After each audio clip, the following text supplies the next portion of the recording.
Neat అవకతవకలపై CBI విచారణ చేపట్టాలన్నారు మంత్రి శ్రీధర్ బాబు. ఎంతో మంది విద్యార్థులకు అన్యాయం జరిగిందన్నారు. కేంద్రం స్పందించి బాధ్యులైన అధికారులపై చర్యలు తీసుకోవాలన్నారు.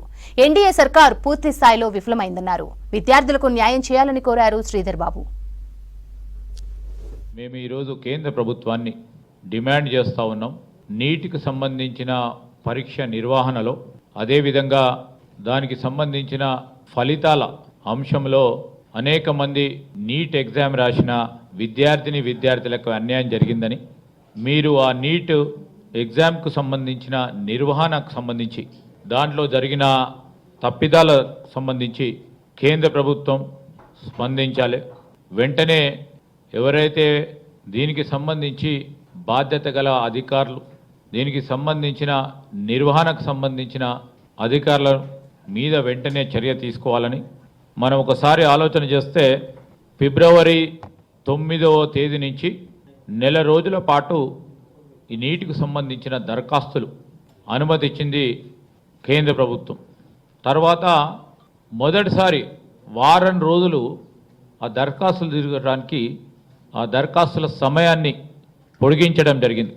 దాని విషయంలో కూడా చాలామందికి అనుమానాలు ఉన్నాయి. కొన్ని రాష్ట్రాల్లో పరీక్షల కంటే ముందే కొన్ని సంఘటనలు జరిగినాయని, ఆ జరిగిన సందర్భంలో విద్యార్థులు చెప్తా ఉన్న వాదనకు బలం చేకూరుస్తూ ఉంది. జూన్ 14న ఫలితాలు వెల్లడించాల్సిన అవసరం ఉండే, కానీ 10 రోజులు ముందుగానే సార్వత్రిక ఎన్నికల ఫలితాల రోజునే జూన్ 4వ తేదీ నాడు విడుదల చేయడం అనేది చాలామందికి అనుమానాలు కలిగించినాయి.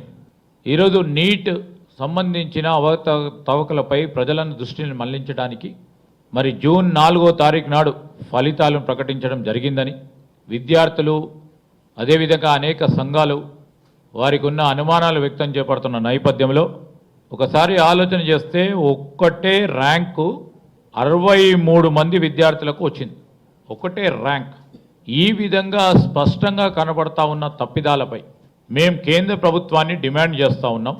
వెంటనే దీనిపైన స్పందించి సిబిఐ ఎంక్వైరీ వేసి నిజాలను బయటికి తీసుకొచ్చే కార్యక్రమం చేసి ఈరోజు మెరిట్కు సంబంధించిన అంశం విషయంలో విద్యార్థులకు అన్యాయం జరగకూడదని, విద్యార్థులకు న్యాయం చేసే కార్యక్రమం చేయాలని మేము కేంద్ర ప్రభుత్వాన్ని డిమాండ్ చేస్తూ ఉన్నాం.